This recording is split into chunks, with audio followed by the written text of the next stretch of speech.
Before we begin this video, there's a giveaway for the new Titan S. Yes, the new best IEM under $100 Titan S is being given away this month. For more info on that, check the description. But of course, with the regular rule, you have to be subscribed to the channel and leave one comment down below about which IEMs you're most excited for in 2022. The one that's already been announced, but just haven't been released yet. Leave that comment down below, subscribe, and check the description for further details. Good luck! Welcome to the mid-tier IEM ranking tier list. Now, like you guys probably seen this style of video before, no need for a big introduction. We have F tier all the way up to S tier. Just gonna introduce a few rules here. Rule number one is that this list is contained within the $51 to $200 price bracket. The reason for this is because there are a lot of IEMs under $50. If I were to include those, this video would have 100 IEMs and it would be 2 hours long. We don't want that. Rule number two, this video is going to take into account the performance and the values. So high performance, low price is going to get ranked better than high performance, high price. And lastly, one gigantic disclaimer, this tier list is not going to be the same as my overall ranking tier list that I have in the description below. That one is pertaining to the whole entire market. This one is only pertaining to this limited price bracket. So anything that I rank in S tier here is simply saying that it is the best performance or best value for, this price bracket, not the entire market as a whole. I don't want to see any comments comparing the two because they're different. So without further ado, let's jump into this video. Grab some popcorn. It's going to be a long, relaxing journey into the world of mid-tier IEMs, and you guys are going to see where I rank each of them and how I feel generally about each of them, okay? Now, this is not the whole entire list, of course. There's many other IEMs I have not tried out there. These are just the ones that I've tried personally. So, starting off, we have the Legacy 3. Now, the Legacy 3 from Bqeyc Audio is a default recommendation for some, but for me, it's just average. I would say average. There's nothing to hate. Absolutely nothing to really hate about this, but there's nothing to really love either. So it's gonna start off at C tier for me. Next is Legacy 2, arguably better than Legacy 3. Legacy 3 has a little bit of that BA timbre that I don't quite like, but Legacy 2 does not have that. So for me, same tuning as Legacy 3, same kind of boring-ish style, but it's better than Legacy 3. Legacy 4, this one is a vocal, almost vocal heaven, if you will. Very sparkly. The bass power is not so good, but overall vocal forwardness is really nice and I enjoy these a lot. I would say these are B tier. Next, we have the QOAs, the Vesper, the Pink Lady, and the Adonis. Okay, now the Vesper and the Pink Lady are very similarly tuned. The bass is a lot in these two IEM and not really well controlled too, so they're really not the best IEMs out there. The Vesper is gonna go into D tier because it is cheaper, while the Pink Lady is gonna go into E tier because it's pretty much the same as the Vesper, just double the price. The Adonis, on the other hand, is similar to those two, but much more well balanced. The treble is up more, the bass is reduced, much more balanced presentation. I would say easily put at the top of C tier. Now the reason it's at the top of C tier and not B tier is because it is $180. It sits right at the top of the price bracket, so not the best value out there, although performance is good. Next we have the Fios, right? We have the FH3. Now the FH3 for me, C tier. C tier, top of C tier. I mean, it has good bass, good treble, just the mids are a little bit wonky, as decently wide stage. But yeah, it's just, the mids are just not so well done, and for me as a vocal lover, this is the highest I can give it. Next is the FHE, which is an improvement over the FH3.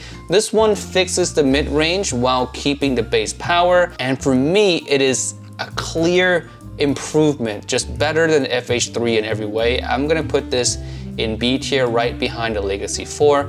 Next is the FH5. Now the FH5 has a little bit of a caveat, it's discontinued. So you can't really find this in most countries anymore. But if you're in the US, you can still find it for $159, which is a killer deal. Great details, great bass, and a decent vocal and treble performance as well. I'm gonna put this in B tier. I would say behind the Legacy 4 and above the FHE. So yeah, that's where it lives. Next we have Blonde 08 Prometheus.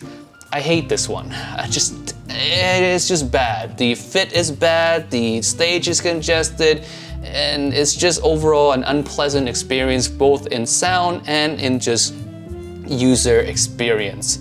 I don't say outright that I hate an IEM so often, but this one I do. This one I really, really am against. F tier, never buy it. Next one is Star Se. Now a lot of you guys have been asking me for the Star Se. Now you guys can see where it ranks. Now this is warm, bassy, musical. A lot of people are gonna like this style of tuning. This DNA is very easy to love. The one problem I have with it is that the level of details, it just doesn't really have that good of a separation. It's not really distinct. It has a softer presentation, I would say. So it's C tier, but it's better than the Legacies. Not as good as the Adonis, but better than the Legacies for sure. Next we have the Moondrops, the Aria, the Starfield, the KXXS, the Kato, right? The Aria is easily, for me, straight up to S tier. And the reason being is that it is just so well valued. It's not the best sounding under $200, don't get me wrong. The KXXS, the Starfield, the Kato, the Hana sounds better than the Aria, but the Aria is much, much cheaper, hence has just the best value ever while performing around 90% of those IEMs that I just mentioned. So S tier for Aria based off performance and value. Starfield is S tier as well, I would say, behind the Aria because it is a little bit more expensive than the Aria, but S tier nonetheless for Starfield. KXXS is A tier. It's a little bit more expensive than the Starfield while not being that much better than the Starfield, in my personal opinion, so A tier for KXXS. Also, the KXXS now is being replaced with the Kato, which I'm gonna put the Kato also in A tier right here. Now the Kato is a nice improvement over the Starfield and the Aria, but it's still 190, so quite a bit more expensive, but it's worth it. I would say it's absolutely worth it. It's just not S tier because it is on the expensive side. The Hana 2021 is with the Kato and the KXXS. It is very good, similar tune to these two IEM, very fun bass, good treble, not treble, good upper mid range, female vocals and vocalists come across very forward. The Hana 2021 is a great IEM, similar price to the KXXS and the Kato, that's why it's only at A tier. Wizard HE1, C tier. I didn't really feel much for it. I would say I felt more for it than the Legacy stuff, but it's just alright, standard V-shape-ish sound. Bqeyc Summer, now this one, I don't really care for this one so much. The treble is peaky, the bass is bleeding. It's just not the best IEM out there, and for $130, it's really hard to recommend IEM. I would say E tier, just not really worth looking at. Kinera, I done Golden now. This is a beautiful looking IEM, I would say one of my favorite looking IEM, but Kinera has this one problem with their tunings that they cannot, almost feel like they never get the tuning down correctly, and for $169 it just doesn't compete whatsoever with the IEMs at the tops. Now it does have one good thing about the tuning is that the treble is done really well, so you can maybe EQ the rest of the ranges to take advantage of how good the treble is here, but overall E tier as well. It's just expensive. That's the problem. It's just expensive, but you know, it's better than the other two, so I'm gonna put it at top of E tier. It's just expensive. That's the problem with it. ICOs, the ICO OH10. This is easy B tier for me. I would put it next to Legacy 4. I really like this IEM. Good bass, good treble extension, good level of details in stage as well. It's just phenomenal, and the price drop is really nice as well. It used to be $199. You can grab these now for $159, which makes it even better value. Just great IEM for bass head, really recommend it. ICO OH1S on the other hand, $200, super bright signature, basically just unnatural as unnatural can be for me. So this is F tier. This is F tier because it is the most expensive one here, $200, and arguably one of the worst tuned. Next, we have the Er2 Se and XR, the Automatics. Now these are cheap. You can grab them for like $80 most of the time at discounts. So yeah. Oh man, the only thing wrong with these are the fit, right? The fit is very intrusive. Most people don't like it, including myself. I don't like the fit either. but one can't argue against the sound. The sound is so fantastic. Both of them are like on a league of their own. Love the sound on these, you know? So these are easy S tier for me, you know, because the fit is not really in consideration in this list, right? If you can stomach the fit, these are the best you can grab. Easily within the under $200 bracket in sound and value. Just fantastic IEM. Too bad the fit is just not so well. Olina. You guys want to see where Olina fits. Now Olina, $100 is really good value for something like the Olina. The only thing I have a problem with it is the shoutiness, maybe a little bit too forward of vocal area for me. Just too much of something good. But for $100, it's still a really nicely valued IEM. I would put this in B tier for sure. I'm tempted to put it in S tier just because the price is, not S tier, A tier, because the price is so good. I'm gonna put it in B for now, but at the top of B, the very, very top of B. All right, now, Shure S12, a mini timeless. This is so fun and such a wow factor of an IEM because the treble is so revealing, so much of it. It's really eye-opening type of treble. The bass is really good as well. For me, this for $150, I would say it's the only S tier that's $150 plus because it's just so awesome. It's a mini timeless, detail retrieval is also good, tuning is well done. I would say it's not as highly valued as the Moondrops, but still S tier nonetheless. I just can't imagine anything else coming over this, you know, that's below it. Next we have the KB Ear Aurora, the first one. There's a new one coming out that I have not listened to, but the first one is a low B, a high C. I'll give it a high C because it is expensive, $170. It's a V-shaped IEM, quietly nicely done V-shaped IEM, but it's kind of pricey. So yeah. Yuan Li by T-Force. Now this one came with the hype and down it goes with the hype. I would say it still has merit as a $100 IEM, $110 I believe, but it's C tier. Simply because the details is not quite there for it for me. But it is better than the FH3. I like it more than the FH3, I think. There we go. I'll just put it right there at C tier. No, top of C tier because it is cheaper. You know, it's still good value. It's just not as impressive as anything above it. Next we have the Tins. Tin P1. Tin P1, I forgot the price of Tin P1, 150, 160, 170. Either case, the detail is not so good on the P1. The tuning is all right, has a nice sense of air, but overall details is just a bit mushy. I don't really like it all too much. I would say it's C tier, just right there. I like it more than the Wizard and the Legacy, but not as much as I do the Star Season above. So there you go. Next we have the T3, the regular T3. Now I don't like the treble on a T3. It's peaky, it's just sibilancy, not so good. E tier for me just because I can't really recommend it to anyone at all. You know, it can't be in D tier with the Vesper because the Vesper at least I can recommend to someone and they would enjoy it, but the T3, I can't see anyone enjoying the T3. So there you go, E tier. T3 Plus on the other hand though, live next to the Aria. It competes with the Aria in almost every single way. It's a more V-shaped Aria. I would say the Aria is still better in details, but T3 Plus is no slouch either. I still really like it.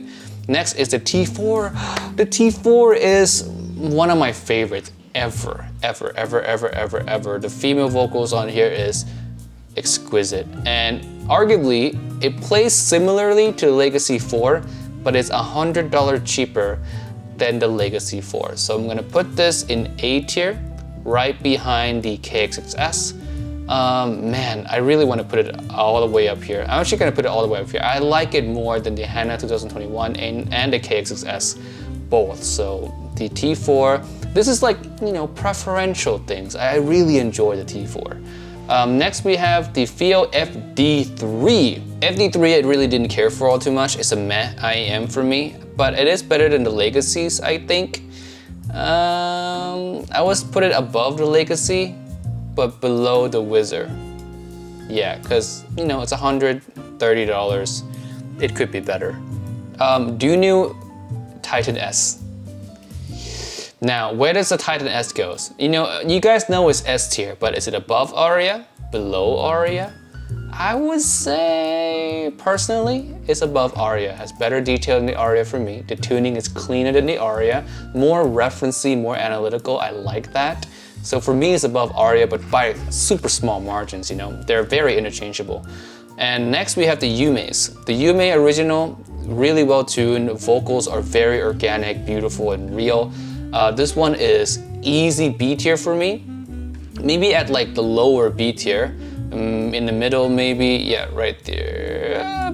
Behind the FHE, simply because the details is really not so well. That's the downside of it. Detail's not so good, bass is not so good, and trebles not. It's only good at one thing. It's good at organic mid-range, and the rest of it is kind of, you know, doesn't do so well. So that's why it's at the bottom B, but still has a niche to in the market, which is nice. Now, whatever niche it had, now it's going to be overshadowed by the Midnight, because the Midnight is basically the IEM, just better in every way. Better bass, better tuned mid-range, better treble extension, and better detail as well. So it's an upgraded IEM for $30 or $40 extra money. I would say though, if you're gonna buy the IEM, the Midnight is just a clear winner. You should go for the Midnight, not the IEM. And the Midnight, oh man, that's so hard, because the Midnight is $200. I want to put it in A tier because it is the best, one of the best you can grab under $200. But I'm gonna put it below the Kato, simply because the Kato still has better details than the IEM. Although the IEM Midnight is better tuned, the Kato for me just feels like an overall, you know, better package, more well-rounded package IEM than the Midnight. So yeah, there you go. That's the tier list.